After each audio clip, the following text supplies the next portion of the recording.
Qué gusto saludarlas y saludarlos. Estamos en la Feria Internacional del Libro Universitario y de verdad me da muchísimo gusto saludar al doctor Ricardo Pérez Monfort, Medalla Nacional al Mérito Universidad Veracruzana. Doctor, un placer tenerlo aquí en la Feria Internacional del Libro Universitario. Muchas felicidades por esta medalla. Y precisamente como primer tema, ¿qué representa el obtener esta medalla nacional al Mérito Universidad Veracruzana? Pues en primer lugar es un enorme honor. De hecho, creo que es un, un- no, un reconocimiento que la verdad yo creo no merecer del todo, si le soy sincero. A mí no me gustan mucho los homenajes. Me gusta homenajear a los demás, pero que me homenajeen a mí me siento un poquito incómodo por lo general. Pero esta vez me siento realmente muy honrado porque la Universidad Veracruzana ha sido muy generosa conmigo. En general, el estado de Veracruz ha sido muy amable, me ha permitido no solamente ser un objeto de estudio desde hace muchos años, ha generado en mí un gran interés por sus expresiones artísticas, por sus expresiones culturales, por su dimensión, podríamos decir, multicultural. Y eh, pues me ha interesado mucho estar relativamente cerca de sus archivos, de sus imágenes, de sus personas, de sus figuras y sobre todo de aquellos que se han vinculado a la promoción cultural. Eh, Desde que se fundó el Instituto Veracruzano de Cultura, también colaboramos desde hace muchos años con ellos también. Entonces, en ese sentido, el vincularme con Veracruz y que pues desde Veracruz me hagan este inmerecido reconocimiento es para mí de verdad un honor. Es algo que me siento muy satisfecho en lo personal, lo agradezco infinitamente y pues aquí estoy precisamente tratando de, eh, no sé, seguir el compromiso que he adquirido pues, con el Estado, con la cultura local, con el acontecer histórico, ¿verdad?, de pues, esta región. Muy bien, doctor, estuvimos muy atentos a su charla. La verdad es que nos lleva a mucha reflexión y sobre todo en una pregunta que a lo mejor la he escuchado en algún otro momento, que es la cuestión de cómo educar en el tema de la historia y sobre todo en las escuelas. ¿Cómo va ese aprendizaje? Porque yo recuerdo algunos maestros, y eso es lo que decían, que dependía mucho del catedrático para poder entender la historia, que desde el catedrático tendrías que sentir o vivir o esa sensación para poder transmitir que ese es el fondo de la cuestión de la historia. ¿Cómo vamos en ese proceso? Mire, yo no estoy muy cerca de lo que sucede en las primarias ni en las secundarias ya, ¿no? Yo sí fui maestro de secundaria y prepa, pero ahora estoy más cerca de los estudiantes de licenciatura. Y creo que, pues sí, ha habido problemas muy serios, se ha deteriorado mucho el ambiente de, educativo en México por múltiples razones, entre ellas los conflictos entre el Estado y los maestros, la corrupción, ¿verdad?, de que hemos vivido muy intensamente en nivel sindical, cosas de este tipo, los conflictos entre las corrientes, y eso ha demeritado mucho me atrevería a decir, la calidad de la enseñanza, no solamente de la historia, en general de la enseñanza. Si yo recuerdo mis primeras generaciones en la universidad, eran, desde mi punto de vista, bastante más inquietas, venían mejor preparadas, ¿no? Pero para no caer en esta idea de que todo el tiempo pasado fue mejor, yo creo que eh, lo que hemos intentado hacer eh, es tratar de adecuar, ¿no?, esta enorme revolución tecnológica que hemos vivido en los últimos 20, 30 años con los procesos de digitalización, con los procesos de de masificación también de la propia información, lo que hemos tratado de hacer es tratar de vincular los contenidos, ¿verdad?, de la investigación histórica a las necesidades de la propia enseñanza y la divulgación. Esto no es fácil. Esto, en primer lugar, hay que romper un poco con las ataduras de la propia historia, ¿no? La historia tiene en su concepción original ataduras muy particulares porque se piensa que la historia solo es escrita o porque la historia solo se transmite a través de la clase o de los libros de texto, ¿no? Y yo creo que no es así. Yo creo que la historia se transmite como mucho otro conocimiento por múltiples vías, ¿no? Entonces, el tratar de aprovechar esas vías, ¿no?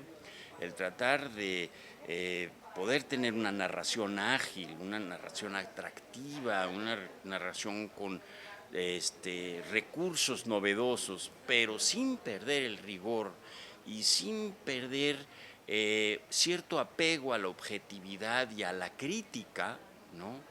Es algo que, pues, creo que sería parte de la obligación del maestro de historia, ¿no? El aprenderse fechas, el hablar de los grandes personajes, las grandes batallas, todo lo grandioso, yo creo que aleja a la gente de la historia. No la piensa como su propia historia. En cambio, si uno se acerca con la persona que está a un lado y piensa que también tiene una historia parecida, interesante, divertida, con posibilidades de mostrar algo, de interpretar la realidad de una manera novedosa, interesante, etcétera, etcétera. De esa manera incorporamos el conocimiento histórico y lo convertimos también en un conocimiento para nuestra propia formación, para nuestra propia construcción como seres humanos, ¿no? En ese sentido, me atrevería a mencionar que digamos, la aparición de las computadoras, el internet, las imágenes, las cantidades impresionantes de imágenes que se generan cotidianamente, permiten también, ¿no?, narrar de otra manera, permiten difundir la historia de otra manera, que ya no es como nos la enseñaron a nosotros, ¿no?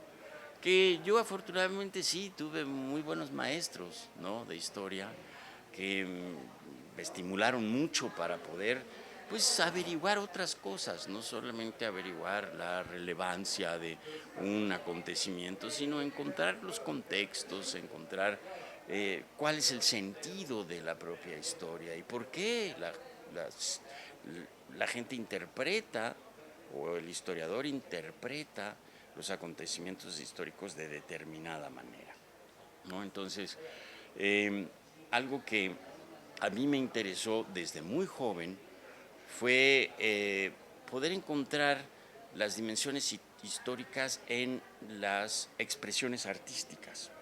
Entonces, ¿por qué se pinta de esa manera durante la Revolución Mexicana? ¿Por qué se hacen esas canciones? ¿No? ¿Por qué se viste así la gente? ¿Qué comían? ¿Por qué comían eso y no comían otras cosas? Etcétera, etcétera. Este tipo de elementos que a mí me parece que te acercan más, ¿no?, con los objetos históricos, que es la gente común, ¿no? Creo que ayuda a los jóvenes y desde luego también a la gente mayor a, a ser más tolerante, a ser menos, eh, podríamos decir, menos injusta, porque eso también es cierto, con las exigencias que le pide al otro, pero también más crítico, ¿no? Entonces, algo que está muy cerca del conocimiento o de que tiende a ser objetivo en la historia es la crítica. Entonces tenemos que no perder esa dimensión de la crítica. La historia enseña, pero enseña a no cometer los mismos errores, a no tolerar, ¿verdad?, que el otro te explote o te maltrate. Doctor, y bueno, ya por último y agradeciéndole esta charla, hay retos interesantes y retos importantes que se deberá o que se afrontan precisamente para la enseñanza de la historia. Desde luego, sí, entre esos retos está precisamente el estar pendiente de las transformaciones de los medios, ¿no? El tratar de aprovecharlos, el tratar de incorporarlos como recursos para la propia enseñanza. Yo creo que eh, lo que el reto mayor digamos, la enseñanza de la historia y de la propia investigación histórica contemporánea es el quitarse las ataduras, ¿no? El aprender a ser más libre, aprender a ser más innovadora, más original en sus temas, en sus aproximaciones, ¿no? A la realidad, ¿no? Exacto, más creatividad. También, en el fondo, más desafiante, ¿no? Una buena enseñanza de la historia creo que permite al individuo y a las colectividades pues cuestionar con mayor fuerza, con mayor capacidad crítica, ¿verdad?, lo que le está pasando y modificarlo y transformarlo. Creo que el reto principal está precisamente ahí, en convertir a la historia como lo querían, ¿verdad?, algunos de los maestros del siglo XIX, como Carlos Marx, como Federico Engels, incluso como el propio Lenin y como otras figuras importantes pues digamos, de las transformaciones mundiales, es que la historia sirva para entender esas transformaciones y para promoverlas también, para promover el bienestar del hombre, ¿no?, del ser humano. Y este es un reto, yo creo que bastante tremendo para los historiadores, ¿no? Muy bien, doctor, muchas gracias y muy amable por esta charla. Muchísimas gracias a ustedes, ha sido un placer.